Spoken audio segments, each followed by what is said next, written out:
Welcome to African Kingdoms, the new official expansion to Age of Empires 2 HD Edition, which can be purchased on Steam. African Kingdoms adds 4 new civilizations, and the focus of this video is going to be on the Malians. You can find more information and gameplay on all of the new civilizations in the video description below. I will also have a link to my Twitch TV page, where I stream Age of Empires 2 and other games regularly. So the Malians are classified as an infantry civilization. They have 1 unique unit, 2 unique technologies, and 3 civilization-specific bonuses. The first topics that I'm going to cover are their unique unit and technologies, starting with the Gbeto. The Gbeto is a ranged infantry unit that has a high attack stat and moves quickly, but it is extremely easy to kill. It can only be created at the castle, and it costs a modest 50 food and 40 gold. Due to its powerful attack and good movement speed, the Gbeto excels as a strong raiding unit, and it is ideal for hit-and-run tactics. Gbeto shred right through most infantry units, and they can be considered as a much faster and more fragile throwing axeman. Gbetos have the benefit of dealing melee damage at a long range, which allows them to easily counter units such as Huskarls, Halberdiers, Light Cavalry, and Champions. However, the Gbeto's low hit points and non-existent armor means that careful micromanagement is necessary in order to keep your army alive. A group of archers, hand cannoneers, scorpions, or onagers can easily make short work of them. An interesting thing to note is that neither of the Malians' 2 unique technologies actually affects their unique unit or their infantry. They can research Tigui in the Castle Age for a cheap cost, and it gives Malian town centers the ability to fire arrows without having to garrison any units inside it. These town centers will fire 5 arrows by default, and an additional 5 arrows with villagers garrisoned inside it. This means that the Malians become extremely resilient to raiding as soon as they have a castle. Combined with their economy bonus, the Malians should be able to build up quickly behind the safety of their own buildings, while simultaneously raiding their enemies with Gbetos or other units. Their other unique technology, Farimba, is only available in the Imperial Age, and it is researched at the castle. Farimba increases the attack stat of all stable units by 3. While the Malians do lack a few crucial cavalry upgrades, such as Hussar or Paladin, Farimba is still a strong upgrade. An extra 3 attack on Light Cavalry allows them to barely defeat a fully upgraded Hussar with 8 HP remaining. While sometimes having the extra 15 HP will help you survive long enough to get off an attack, an extra 3 attack makes the Malian Light Cavalry slightly better in direct combat. In addition, an extra 3 attack on heavy camels makes them much stronger against enemy cavalry units, but Malian Cavaliers will still lose to other fully upgraded paladins. Overall, this means that the Malians have reasonably good cavalry to back up their strong infantry. Now that I've covered the Malians' unique unit and technologies, it's time to move on to their civilization bonuses. The first one is that their buildings cost 15% less wood. This bonus is very powerful, and it allows Malian players to save even thousands of wood over the course of a single game. You can sort of compare it to the Celts' civilization bonus, which makes their lumberjacks work 15% faster, since they both help you stockpile extra wood. This bonus does apply to town centers as well, meaning that Malians can build their town center earlier on maps like Land Nomad, and in general, it helps the Malians build up a strong economy faster. Assuming you build a standard 6 houses, 2 lumber camps, 1 mill, 1 mining camp, and 1 barracks in the Dark Age, you will have saved 109 wood total. This means that the Malian bonus is not very substantial in the early game, but by the end of the game, it can make a colossal difference in wood saved. Their next bonus is that they receive all gold mining upgrades for free, which includes gold mining and gold shaft mining. This means that the Malians will save 300 food and 225 wood total on those technologies, which is the combined cost of the 2 upgrades. It also saves time, since you will not have to wait for those upgrades to finish researching. Between the 15% cheaper wood cost on buildings and the free gold mining upgrades, the Malians will have a fairly strong economy. The Malians' last bonus is that their barracks units gain +1 pierce armor per age, starting in the Feudal Age. This bonus does not apply to other types of infantry units, such as their unique unit, the Gbeto. Despite that, this bonus is incredibly powerful, and it really encourages players to use their barracks units. The Malian men-at-arms rush can become a real threat due to the extra pierce armor. The extra pierce armor makes these infantry units significantly more resilient to ranged attacks, including their traditional archer counters. Suddenly, a small group of Feudal Age archers will not be able to repel the men-at-arms rush very easily, and if the Malians research scale mail armor, then they will become even bulkier. In the Castle Age, this bonus might be enough to make longswordsmen a viable option. Beyond that, the Malian champions and halberdiers will be an absolute menace in the late game that can only be countered by melee units or powerful ranged units like hand cannoneers. Remember that the Malian bonus only adds pierce armor, so their infantry will be just as vulnerable to melee attacks as everyone else. Now onto their team bonus. Having a Malian teammate will grant you and your allies the ability to research university technologies nearly twice as fast.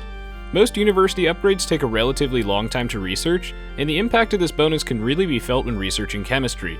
Chemistry is an incredibly important Imperial Age technology that makes your ranged attacks do 1 more damage, and it is also required to create any gunpowder units like the hand cannoneer or bombard cannon. By having a Malian on your team, chemistry will only take 56 seconds to research instead of the usual 100 seconds, allowing you and your teammates to gain a significant technology advantage for a brief period of time. Another equally critical university technology is ballistics, which gives most ranged units and buildings the ability to fire more accurately at moving targets. This upgrade is so important that it often decides Castle Age fights between things like crossbowmen and war galleys. Having a Malians on your team means that you can research ballistics in only 34 seconds compared to the usual 60 seconds. This bonus is a bit unorthodox, but it can easily turn the tides during a close game. For the purposes of this video, I'm not going to go over everything in each civilization's tech tree, but I will highlight many of the most important parts. In terms of the Malians' tech tree, they have a decent archer range, but keep in mind that they do not have access to Bracer. Bracer is such a crucial technology in the late game, since having extra range allows you to get off the first attack in a fight. If the Malians had Bracer, their late game trash units would have been immensely powerful. With an extra 3 attack on light cavalry and an extra 3 pierce armor on halberdiers, the Malians already excel in late game situations where gold is running low. The extra 3 pierce armor makes Malian halberdiers very resilient against enemy skirmishers. Since the Malians do not have Bracer, their elite skirmishers are weaker than most, and their arbalists are not a fantastic option in the Imperial Age. While the Malians do not have access to Bracer, they still have a mostly complete archer range, and they even have access to hand cannoneers as well. Overall, the lack of Bracer is a significant weakness, but the Malians have enough tools to survive without it. Onto the barracks, the Malians have access to champions and all of the infantry upgrades. Combined with the additional pierce armor from the Malian bonus, their infantry are very strong and a real threat throughout all stages of the game. I already mentioned this before, but a notable lack of Paladin at the stable does hold the Malians back, and it makes their Ferimba technology a bit weaker. Despite that, the Malians have a reasonably good stable and full blacksmith upgrades for their cavalry and infantry. Onto the dock, we can see that the Malians lack fast fire ships, elite cannon galleons, and shipwright. Without access to fast fire ships, the Malians might have difficulty staging a comeback on the water if their opponent masses up a large army of galleons. In addition, a lack of Bracer will make the Malians overall a bit weak in the later stages of naval combat. Moving on to the monastery, the Malians are only missing illumination in the Imperial Age, which is not a very significant loss. The Malian Siege Workshop is also missing a few technologies, and these are a bit more important. The Malians do not have access to siege rams, siege engineers, or heavy scorpions, but thankfully the addition of bombard cannons and siege onagers will give the Malians a reasonably good siege line in general. Siege engineers is a particularly substantial loss though, because having 1 extra range allows you to destroy enemy onagers before they even get to fire a single return shot. It also increases the damage the siege weapons deal to buildings, but the Malians can still push quickly due to their strong infantry. The last important part of their tech tree will be the lack of 2-man saw, but having access to crop rotation is generally more important for bolstering your late game economy. Overall, the Malians have a relatively weak Dark Age, but that weakness is offset by an incredibly strong late game. Over the course of an entire match, the Malian can save thousands of wood thanks to their building discount, and they can build up safely behind powerful castles and town centers.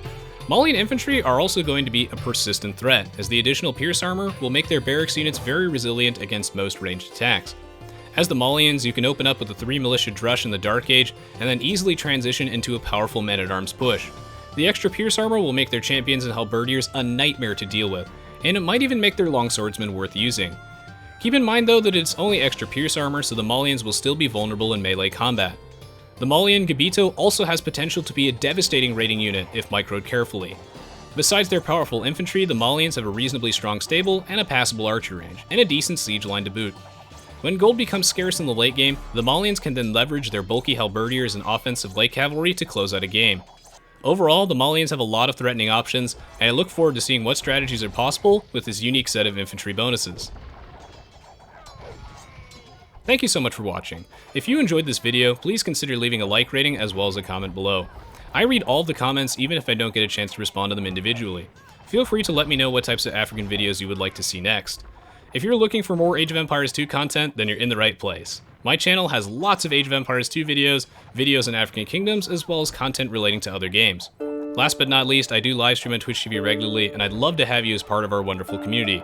You can find my live streaming schedule on my Twitch TV page by scrolling underneath the video player there. I update it every few days, and it is the best way to know when I'm streaming next. My live streams are a great place to ask me questions, and for community streams, it is the best place to play with or against me. As always, I appreciate the support, and I'll see you all in the next video.